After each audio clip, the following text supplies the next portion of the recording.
I think there was a limit to how long it could be on. Did you? Thanks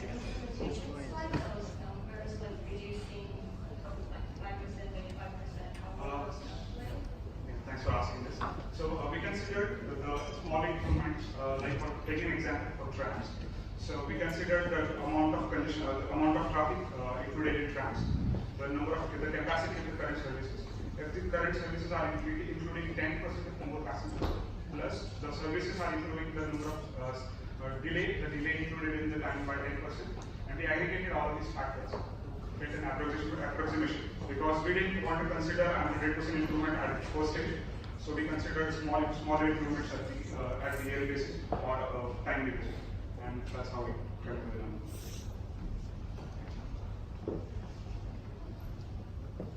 Hi, I'm just interested in your approach to why you decided to tackle this problem. So whether you took sort of an experiment approach to look at the data and had some hypotheses and moved down in one direction, or were you very clear about what you wanted to achieve when you started out? Yeah, thank you again for asking this question. And as I've told our students, so and we have students from Ireland, so we experienced a lot of congestion. And so the moment we got this data, we tried to analyze what stops are high driving, highest traffic, and then we figured out that the highest conditions occurs at the peak hours. And why peak hours? Then asking the questions from the data, we came to end of it. But we had an idea in mind to how to go through this and what subject to choose.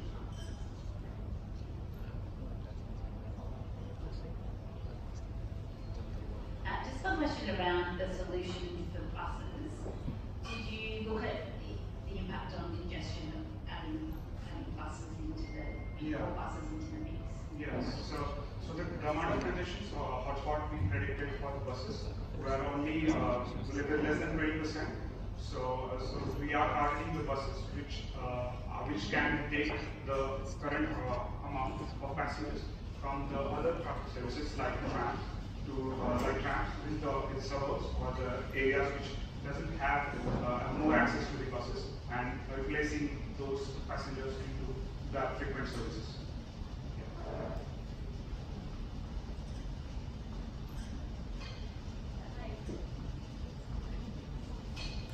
Hey, I just wondering if you considered any other challenges or risks to the solutions that might impede or hinder implementing. Yeah, thank you again. So one of the most important the risk and the credibility in the investment would be the current improvements in the tram services. As we suggested that the trams should be improved and the current projection of the BTV to increase Class C trams to 90. This is really hard to get over with what current tram fleet are, and completely removing them and bringing in new.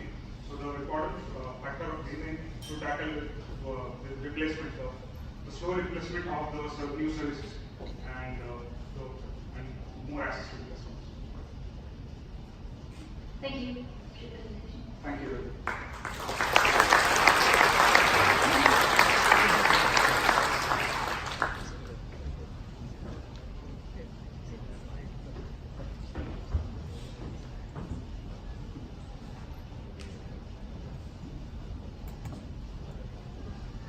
Okay, thank you. The next team up is Deep Wetworks.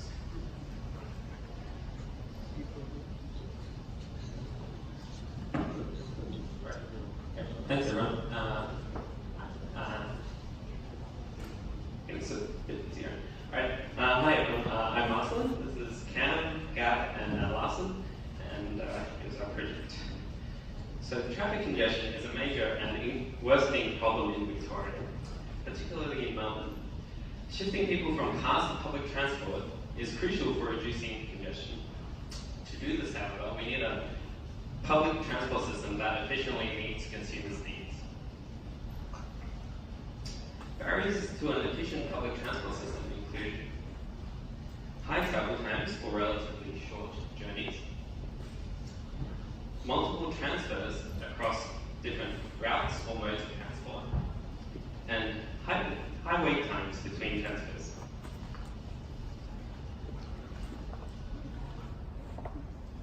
A major major focus of our insights is on the journeys people took around Victoria. That is, where do people start and finish their journeys? Knowledge of where people are travelling to and travelling from provides us with fundamental insight into the transport services people actually need. And using this information, we can then identify areas in Victoria that can be better connected. For example, the connection between my house and my university. I will now pass over to Cam, who will tell you about how we analyze people's journeys. Thanks, Marcelin. So, yeah, the obvious key part of this is figuring out what are the journeys people are actually taking. So how do we go about doing that? A fairly simple first step would be simply connecting people's touch-ons with their subsequent touch-offs. What that would give us is an idea of kind of the single trips that they're doing. But it kind of avoids, or it misses the whole issue of the fact that people are making multi-leg journeys when they're traveling.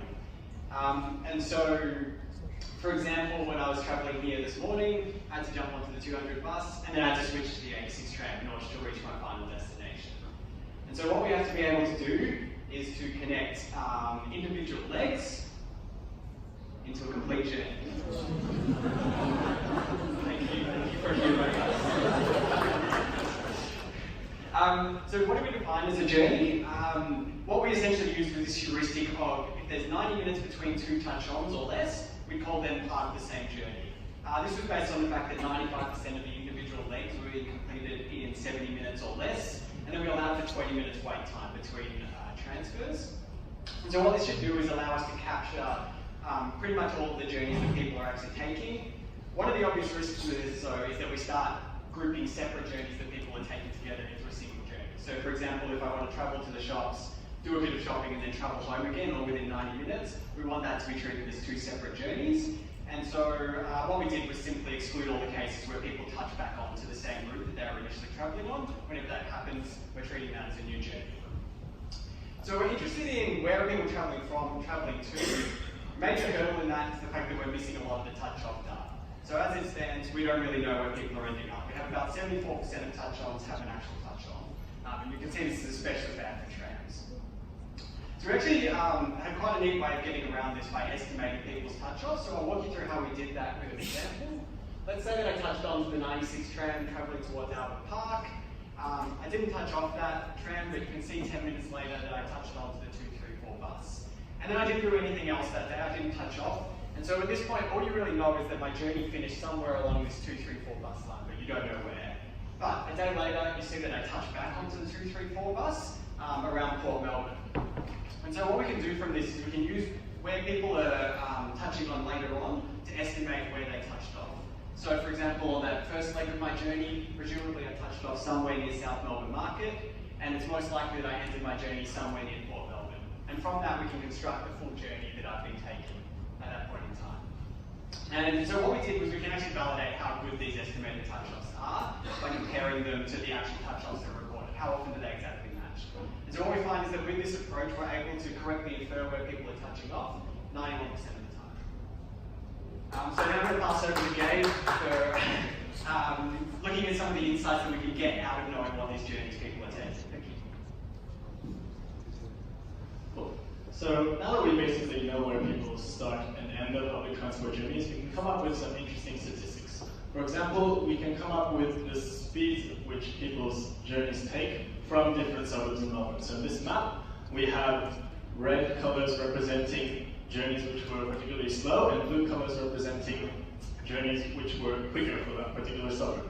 Now, looking at this map, we can basically identify pockets in Melbourne where public transport seems to be particularly slow. And once we've seen them, we can then start to look at why are these regions so slow. One idea we had was perhaps these journeys are slow because they involve a lot of transfers. So the first thing we did was we're now looking at the same map with speeds, but we're now only looking at the suburbs that involve at least one transfer on average. And you can see here now that there's a specific pocket of suburbs in the northwest, including the following suburbs, wherein people's public transport journeys are slow and also involve on average at least one transfer. Using our journey data, we can actually look at what these people were doing when they're making a transfer. And it looks like more or less 80% of the time in these suburbs, people are taking a bus, which is quite a slow form of public transport because it has many stops, going to a train, and then going to a subsequent destination, which is frequently the city, with about 7,000 journeys per week being made from these suburbs into the CBD. So now we know that these people utilizing public transport is very slow and it's inefficient because they have to make a transfer. What's the actual impact in public transport? Well, as it turns out, that might result in people using public transport less in these areas. Here's another map that we've generated, but this time what we've got in each suburb is the frequency of journeys per capita per week. And it's basically a heuristic for less public transport use and more public transport use. So suburbs which are red have less public transport use per population, and blue suburbs have more public transport use per population.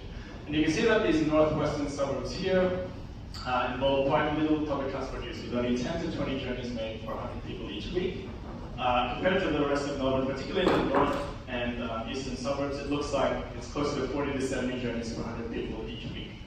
So what does this mean? What can the Victorian government do? Well, there's a planned suburban rail loop that the Victorian government is planning, but it looks like there's actually a lack of railway stations in that particular region. And they might want to think about installing maybe 1 or 2 railway stations here, particularly because Melbourne's west has a population growth which is 50% higher than the average in Melbourne.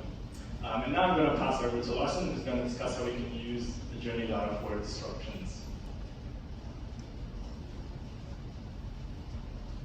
Okay, so for around 6 weeks in mid-2016, trains were replaced by buses between Moorabbin and Caulfield on the Frankston train line during level crossing works. One thing we expect during a disruption like this is reduced volume in those affected suburbs. This plot compares the frequency of travel during the works with the same period 1 year later, corrected for year-on-year change. Red colours indicate lower public transport use during the works period, and we see a dramatic effect in suburbs that were on the far side of the works from the city. I should add that this plot represents travel to the city during that time. For most of these areas, public transport traffic to the city was less than 50% of normal levels. Analysing individual journeys allows us to accurately quantify just how many people are affected, what modes of transport they're switching to, and how those people who keep using the disrupted service, what the change to their travel times is. For example, we can quickly see that there were 10,000 fewer journeys per week from this area to the city during the works. We can also see that the nearby Sandringham line picked up some of the slack, with about 2,300 extra people per week travelling from Sandringham to the city during the works. Commuters were advised to plan for delays of up to 45 minutes during the works. However, when we look at how travel times changed from particular suburbs, we see that travel from Frankston to the city was on average only 15 minutes slower during the works, indicating that the replacement bus system was working quite well. These insights could be used to plan advice on replacement services for future disruptions to the Frankston line that would be caused by ongoing level crossing upgrades. So the 2 case studies we've just run through are a brief snapshot of the sorts of insights we can gain using our journey-based approach. We've taken a fairly broad look at things, but you could go much more fine-grained, for example, to look at how things change based on days of the week or hour by hour and adapt services in response. You can also look at a broad range of other effects on public transport with this data, including the effects of weather events on people's journeys, how different users travel on the network, the effect of demographic change in suburbs like population or jobs growth, and the effect of annual events like sporting events, school terms, and other festivals. So thanks for listening and enjoy the rest of the presentation.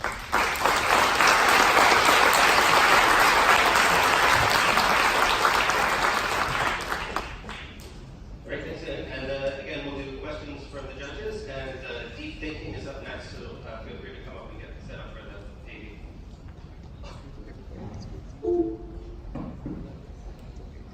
Thank you.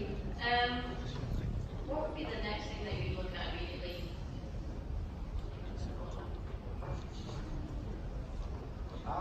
Yeah, I mean, so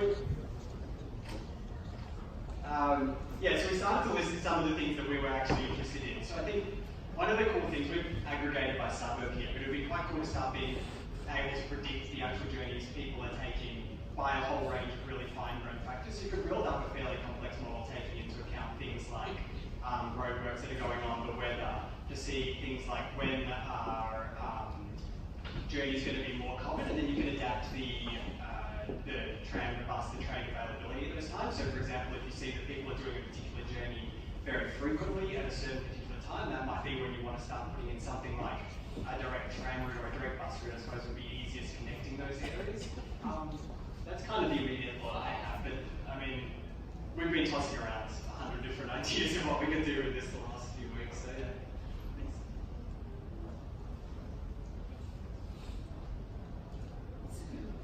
Super interesting. I'm really interested in your definition of journey, like coming up with 90 minutes. And I'm just wondering if you did any sort of testing of that, so how it came to 90, whether you did any of that analysis based on different time frames and what results were. Yeah, that's the question we were hoping for and accepting, I think. Yeah, so the 90-minute heuristic is very much a heuristic. We don't have any kind of ground truth of the journeys people were truly taking, but we can get a pretty good sense of whether we're capturing them. So we tried 90 minutes, 70 minutes, a whole range of different times. They tend to lead to pretty similar results. 90 minutes tends to capture a few more of the outer suburb journeys that were going on, but it also has the risk of getting some more things like people do a stop in the city, they go off and do something, they go and touch on again.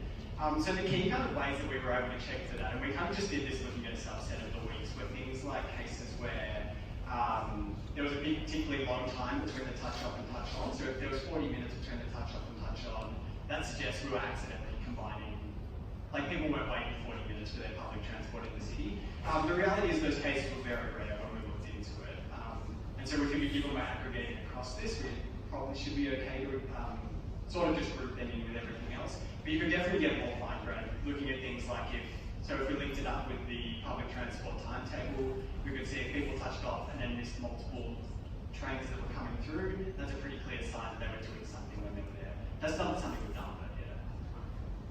One more question. I'm just interested in why you chose this particular approach.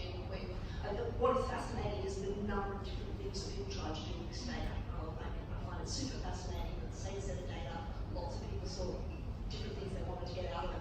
I'm wondering, again, did you look at the data before you decided the approach and what you were trying to get out of it, or did you come in with a clear vision of what you were trying to do? Yeah, so that's a great question. I think we definitely did not have a clear idea of this, that this was what we were doing before we jumped into the data. I think it's only after a week or 2 weeks of kind of trying a few different things, we finally got around to kind of this approach. And so we come from a background in psychology, so we're all psychology students, so we try to kind of predict people's behavior. And I think the most interesting stuff is understanding people's behavior through this data. What is actually really important is where people are starting and ending their travels rather than the kind of bits and pieces that is being recorded. So we don't actually have people's full journeys being recorded, for example, compared to what we saw earlier with car data. You can see where people start driving and then finish driving, right? That's fully tracked, but we don't have that for public transport. So I think we really wanted to kind of fill in that gap there. And it would be nice if, Mikey started recording people's full journeys. I think that would give a more accurate representation of where people are going to and from. Thanks, that was really interesting. And from a government perspective, we're particularly interested in that behaviour around disruptions, given the large extent of them. So I'm interested, did the data support, so that was just telling you who was off the train versus who was actually on the bus? Was that what you found? One issue with the replacement buses is that they're not tracked, as we understand it, no touch-ons or touch-offs. So that's why we were mostly looking at suburbs.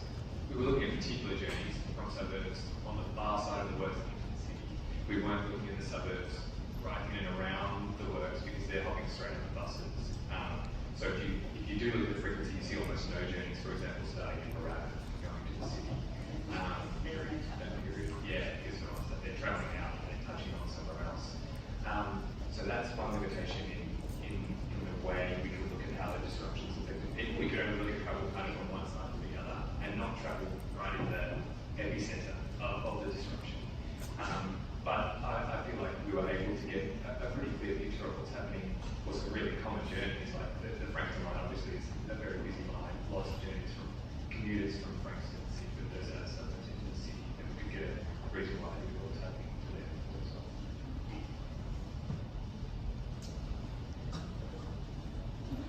Okay, thank you guys.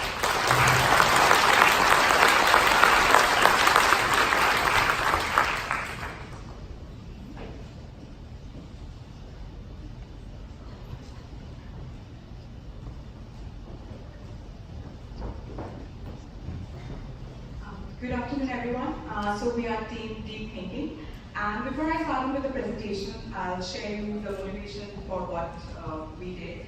So this colleague of mine, she comes in one day, like really hassled, and I asked her, what's wrong with you? And she's like, I was stuck in the traffic for almost like an hour. Then I jumped on the train for the next 30 minutes. Then I took a tram, and I finally came to office.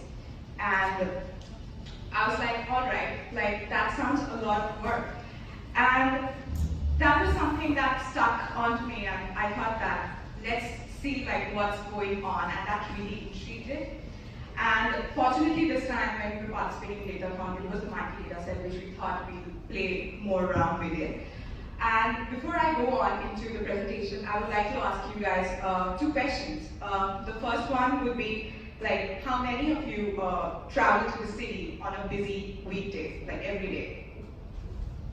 Yeah, there. So most of you. And the second one would be like, how many of you would rather drive to the city rather than jump on an 8 AM train or bus or tram? Like, yeah, quite some of you. So the aim of our analysis was to enable high impact decision making in public and private commute in Melbourne, Victoria. And we looked at 4 important questions that really intrigued us. That is, what are the major commuting concerns that Victorians face on a daily basis? Why are these a matter of distress? What will solve these issues, and how will our recommendations help to solve them? This slide was really interesting to me because we saw like what were the Melbournians talking on social media. We did a sentiment analysis of the tweets that was gathered over the last 2 months.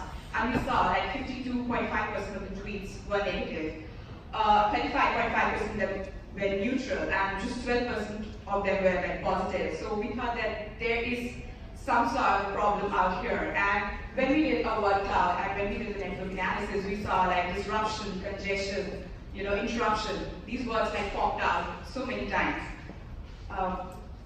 So that led us to see like what were the peak times and the days when people were facing problems.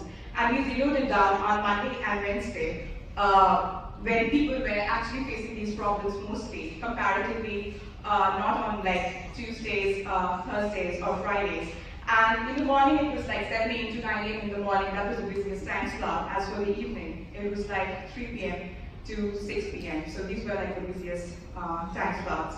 We made a plotly diagram out of it so that you can see like Monday 8 AM, there's the highest density of commuters.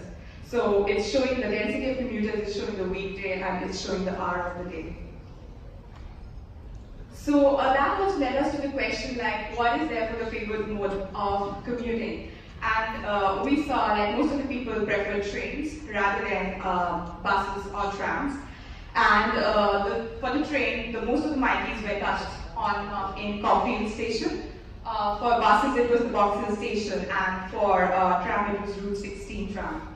Also, on an average touch on and touch off in the peak hour, it was almost 8,226. That was like touched on and touched off. And then we wanted to see how many vehicles were there on the road at the same point of time, which led us to this interesting thing that there were almost like 1.4 million vehicles there on the street. And then we went back and we analyzed the data, and we saw that car flow has actually risen by 28% from 2011 to 2016. This led us to see like where were these commuters mostly coming from, and we saw that it was the western suburbs that most of these people were traveling from. And on an average, there was like 40,660 vehicles on a peak hour in a weekday. And M80 and M1 were the most congested roads that was there. And we did some research about it, and we thought that freeway expansion is not really a viable alternative, and we need to look at arterial roads as well. This led us to also think like, how can we reduce congestion? Maybe we can build some model. And we built a neural network model. We aggregated the vehicle flow over 100 traffic signals across Melbourne in 10 weekdays in September. So this is a stack autoencoder model that we built, and it had a 96% accuracy. And the proposed model performs really well with heavy traffic conditions, but we didn't take into consideration like weather, accident density, or speed. What we think is that the model will perform really well in the future. And based on this model, we thought, why not make an app, which Ivy will be talking about. Based on our deep learning model, we introduced you the optimized trip planner. We found that most of the navigation tools nowadays is more focusing on the real-time traffic. And our idea is to predict the traffic in the future. So the user just simply input the start point, destination, and departure time. And we'll give you the best transportation method and the routes to avoid congestion. And you also learn from the user's behavior and give you customized information. Also, we put disability-enabled functions in our app. It will tell people that when the stair-free track will come. The reason why we add this function was coming from my real-life experience. Just a few months ago, I saw a person in a wheelchair waiting for a train for a long time in suburb. He was very frustrated because he didn't know when the flat train will come. So, according to Mighty data, there's 1% of public transportation users is differently able.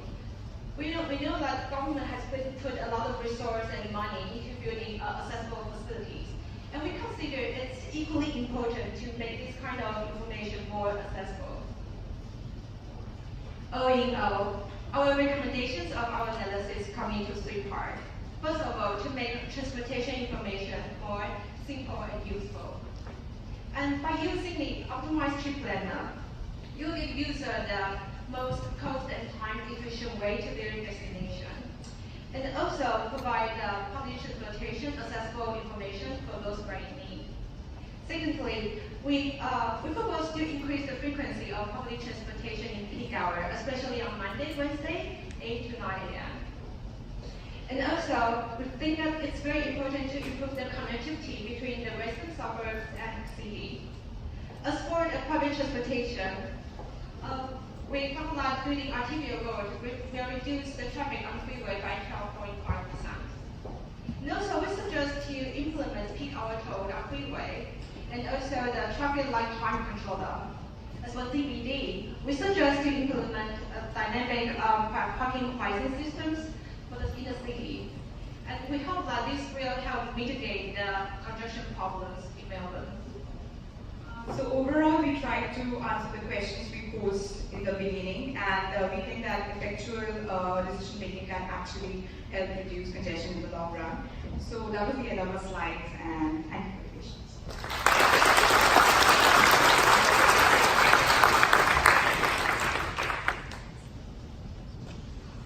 Thanks. So we'll do the questions, and Saved by the Bell Curve is up next. Thank you. Thank you. What would you say the main differentiators are between, say, Google offers a lot of one-time apps and the transportation?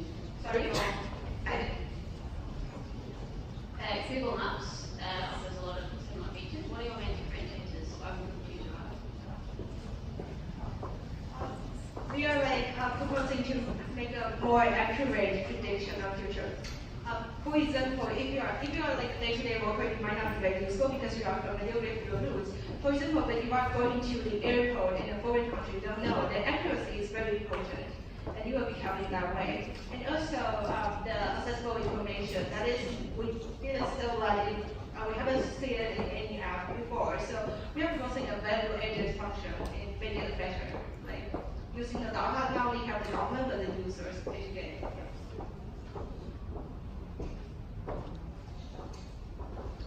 First of all, I would like to actually use a neural network in your app. I was just wondering, how do you train or test your model? So what we did was we took the data, like vehicle flow data of over 10 weekdays in September 2018, and we made the first 8 days as a training set and the next 2 days as the test set. And we took a stack and encoder model to do it as well, and we because we wanted to give like more layers to it so as to like increase the accuracy, and we also had like non-linear parameters as well. So we thought like to use stack autoencoder rather than the PCA model for that. So yeah.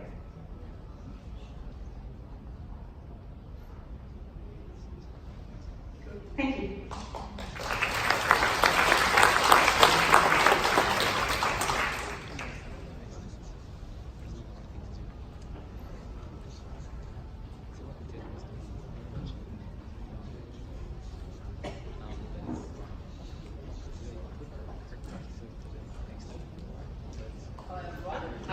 We are Team Safe by the Welcome. My name is Vanu, this is Eleni, and you've got Phil over there.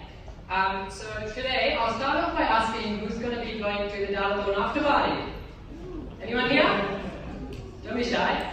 Alright, so, okay, so you go to the Datathon after party, you had a few drinks, collected your business cards, and it's time to head home, so you get out, and so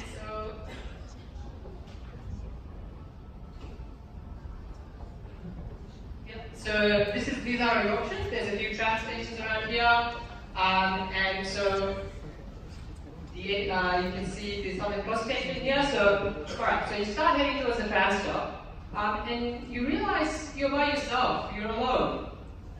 Maybe you start to feel a little anxious, a little bit scared. Why is that? Why do we feel scared? Why do we feel anxious, right?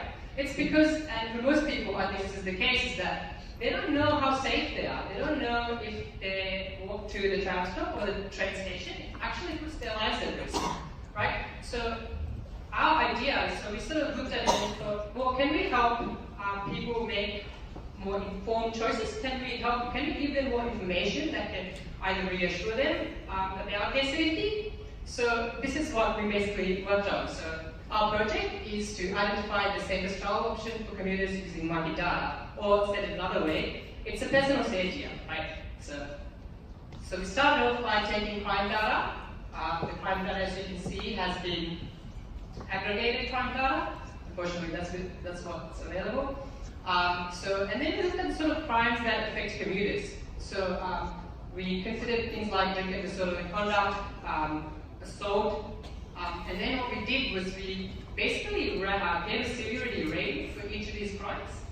And then what we did was we aggregated the severity ratings, and then we used variation of the nearest neighbor algorithm to attribute that severity score to the tram stops that are nearby.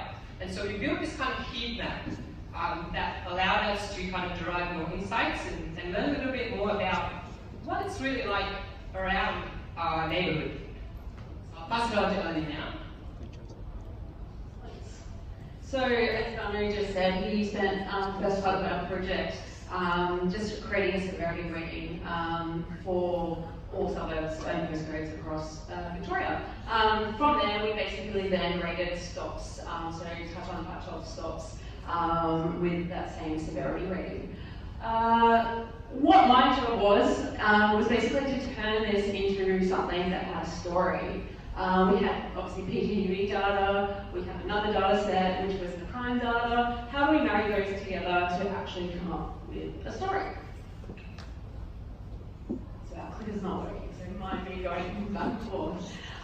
Basically, the first step was grabbing all the unique IDs across the data set. We only used sample 0 and sample 1 data, so we found using all the data that became open to us just made everything run a little bit slower. So yeah, grabbing all the unique IDs from there, all the transactions, the tap on, tap off data for those IDs were grabbed.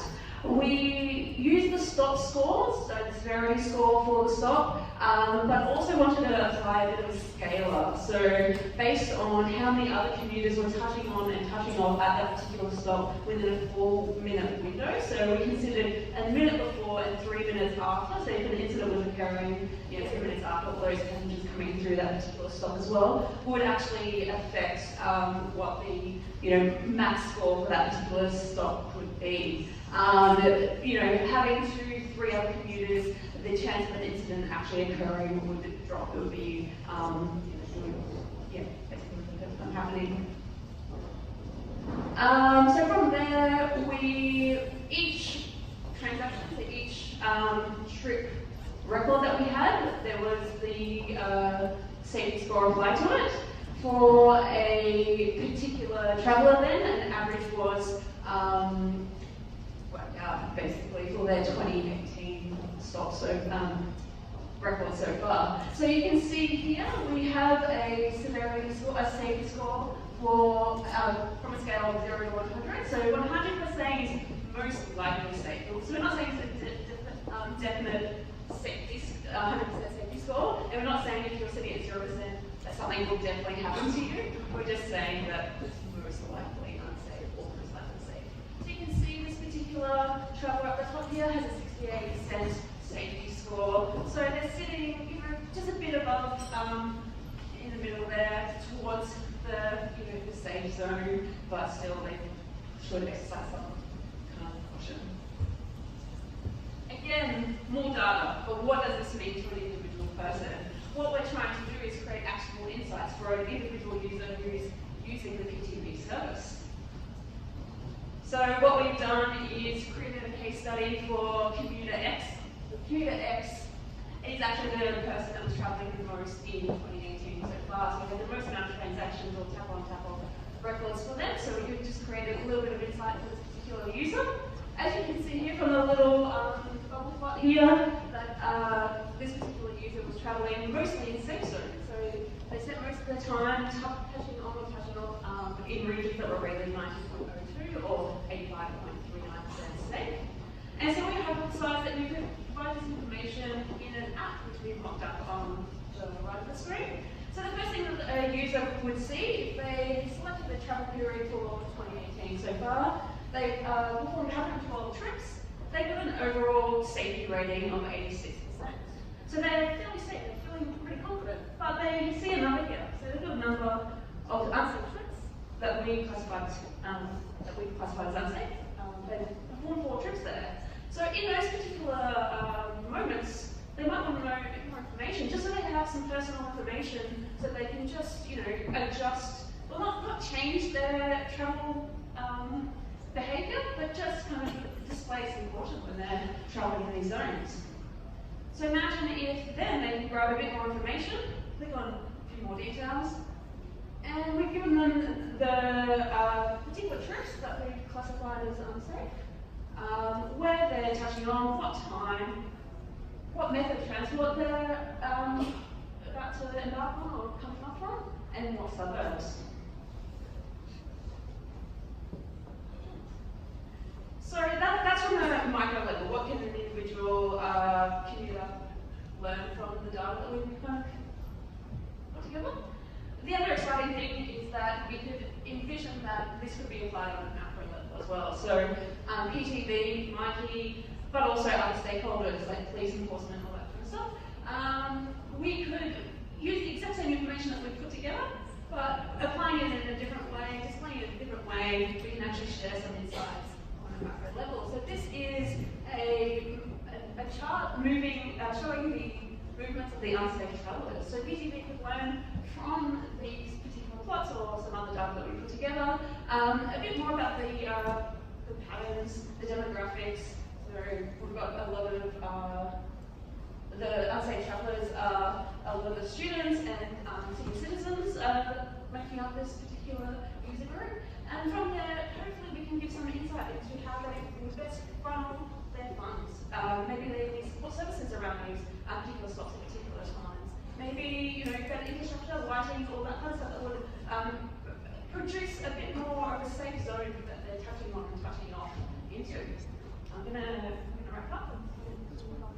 So some suggested improvements. I'll start off by saying that a lot of this is kind of, we have to sort of look at what's happening and then make adjustments. So one thing that you can adjust for is the fact that if there's a lot of other commuters around you, it's probably a lot safer than when there isn't. So you can adjust the model depending on how the traffic flows to adjust the safety of the severity score to take that into account. We can factor in proximity of safety features like police stations, for example. Maybe if there's a police station nearby, it's probably a little bit safer. And yeah, but the biggest problem I guess we have with this sort of approach that we've taken is also the fact that the data is, the crime data is aggregated. So if we had non-aggregated crime data, then we can actually make more, it will be more granular and we can make more specific kind of predictions. And also, yeah, and I will start off by saying that it's in Mike's interest to, I think, ensure the safety of the commuters, because it means that more people will use the public transport system instead of catching a cab home.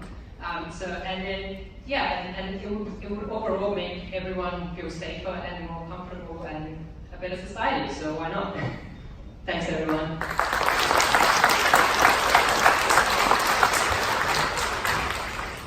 Thank you, guys. We'll go to the judges' questions now and try diagonal is up next.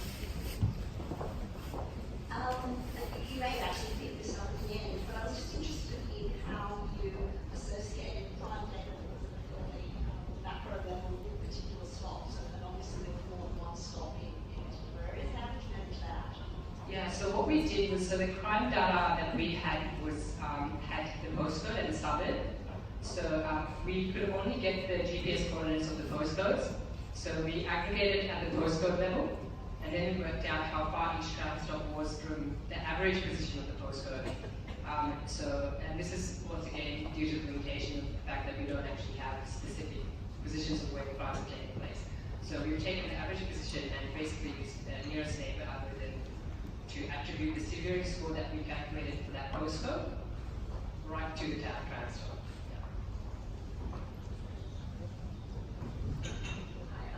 Really like to use more than one data on this. Just a quick question about the scoring system. Is the hour up to date taking into account when you give the first score of the severity score? So for the initial severity score, no, it wasn't. It was just the overall data and then applied to the suburb. It was then when you assigned it to a particular commuter. The only thing that we've adjusted for is basically how many other commuters are coming in and out. Obviously, with more time and an understanding of what other factors would contribute, we could apply more scales, more effects that would actually adjust that overall rating. Obviously, with Barney mentioning the limitations with how the crime data came in, maybe we do make adjustments even at the beginning stages of providing various sorts to the stop. So across our whole model, we're trying to go from beginning to end, but there's obviously a lot of places we were doing that iteration approach. We would try and spend time affecting or being a bit more, not so generalist in each stage of working out.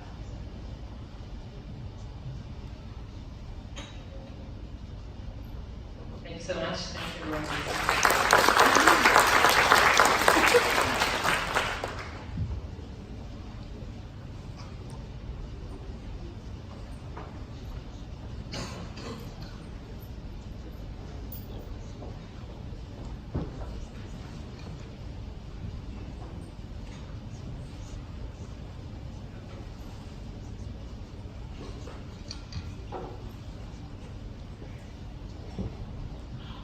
Melbourne is a global capital of sports and culture, and Victorians spent around $27 billion on recreation and sports in the last year alone.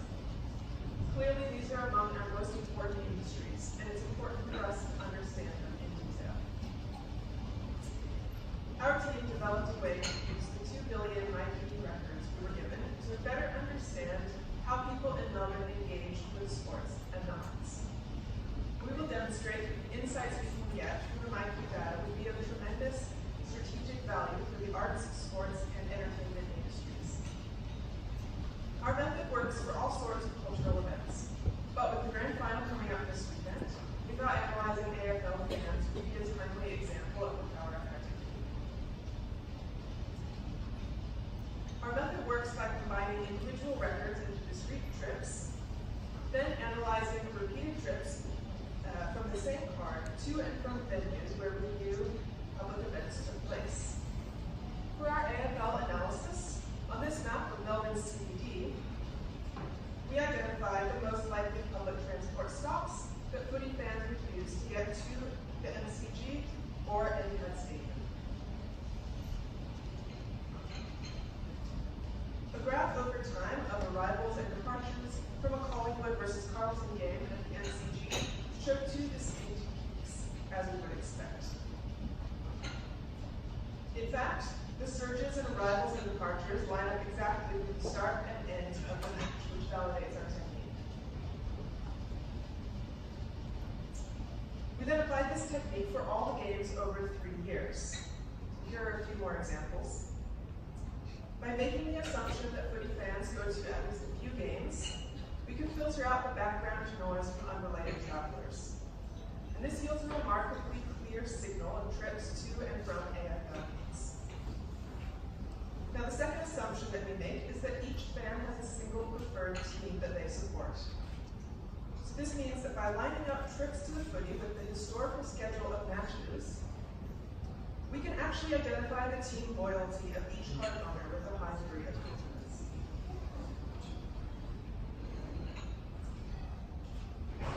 And this lets us analyze the behavior of various groups of supporters. For example, their return journeys likely indicate the general region of where they live. So it turns out that footy fans choose to live near their team's training grounds, or perhaps they support those teams because they live there. I guess the causal direction is unclear. This map shows huge regions of support for a few particularly popular teams. For example, we see Collingwood in the northeast in black and white, Richmond in the southeast in black and gold, and Essendon in the northwest. So in this figure, which shows the team with majority support in each region, these popular teams crowd out other local teams like Hawthorn and Melbourne. We attribute this to particularly large fan bases, as these teams have done well in 2018. Now, you might take from this that Collingwood and Richmond supporters are the most committed of all the clubs. Not so fast. In fact, the numbers tell a slightly different story. To measure supporter commitment, we calculated the probability of supporters attending a given game, excluding interstate matches. In this figure, a higher number means a more committed average fan. Collingwood and Richmond fans, I'm sorry to say the numbers don't really work in their favor here. Interestingly, supporters of interstate teams are much more committed. With fewer local games to go to, it makes sense that these fans would attend more weekend. And as we might expect, Geelong sits about halfway between the local and interstate teams. So now we know which team has the most committed fans, but what can we say about which fans are good or bad sports? So to figure this out, we looked at how long it took for fans to begin their journey home. On average, this is about 25 minutes after the final buzzer. Okay, so you might have guessed this slide was coming.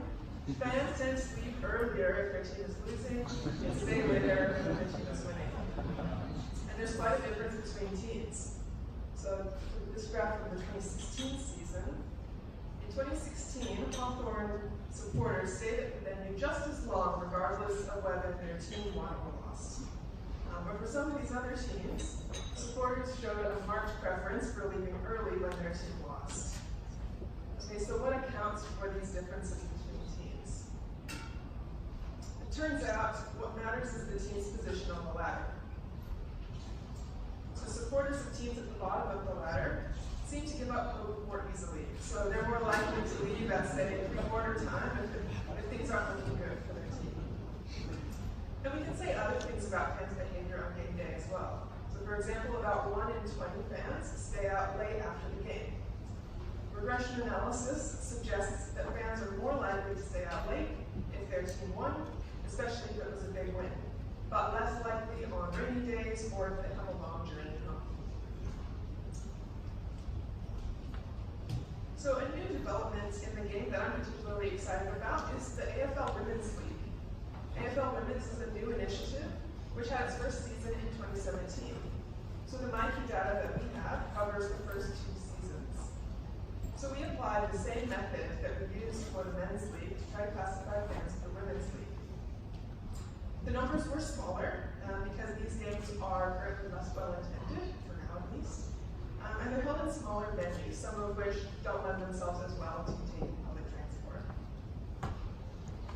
And so what we found was really interesting. We classified 2 broad groups of supporters.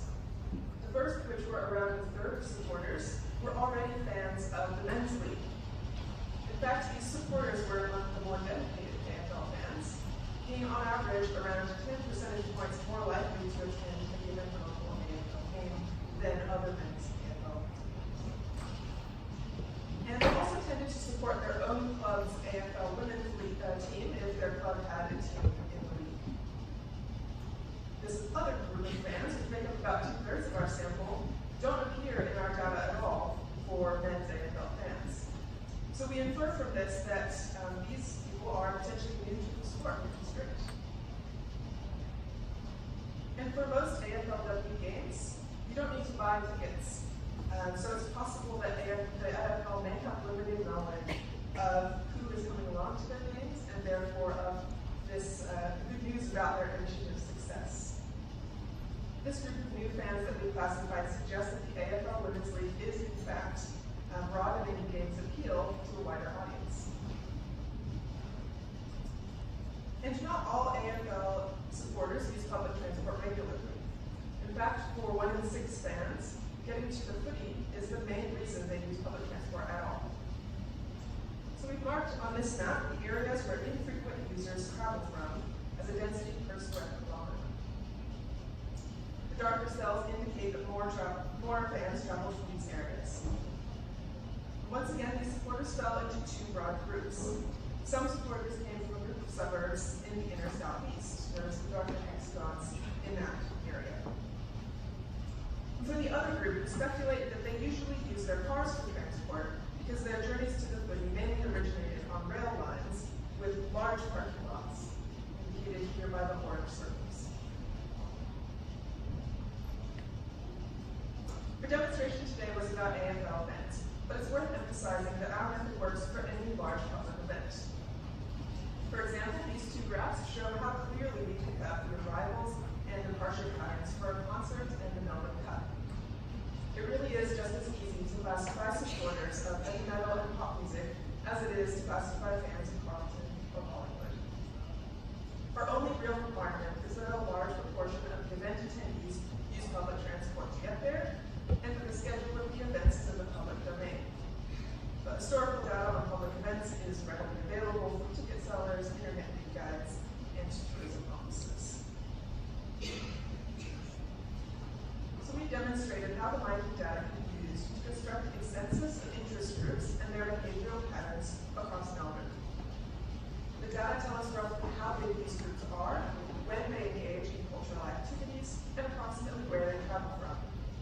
The value of this information clearly extends well beyond the transport network. It is of strategic interest to the entertainment, arts, and sports industries. In many cases, it would be difficult or costly to gather this information other ways. One alternative might be sample surveys, but these are extremely expensive, suffer high error rates, and quickly fall out of date. We recommend that PTV partner with stakeholders in these industries to help them with their strategy. We think that this is a unique opportunity to help Melbourne maintain its reputation as a global capital of sports and culture.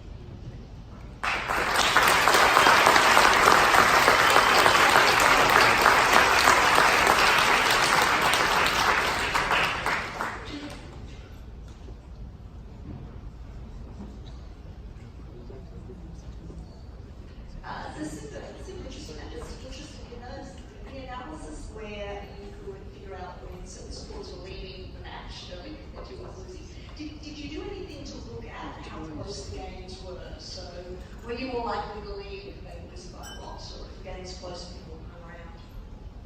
Yes, we actually, so we found not only did fans tend to stay longer when there's one, but particularly when it's a big win, and so the same thing goes in the other direction. So and there was quite a large disparity in the point system that just interested, I think it was Hall was the top there where they seemed to say whether they were winning or losing. So it might be something that in the fact that those games were actually close, so even if they may have lost, it might have been clear right to the end.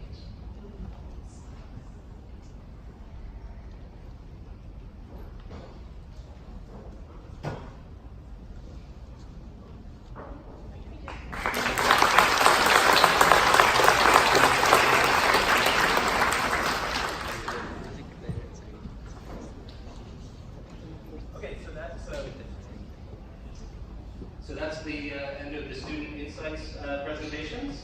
We're doing good on time, so what I'd like to do is give everybody another opportunity to watch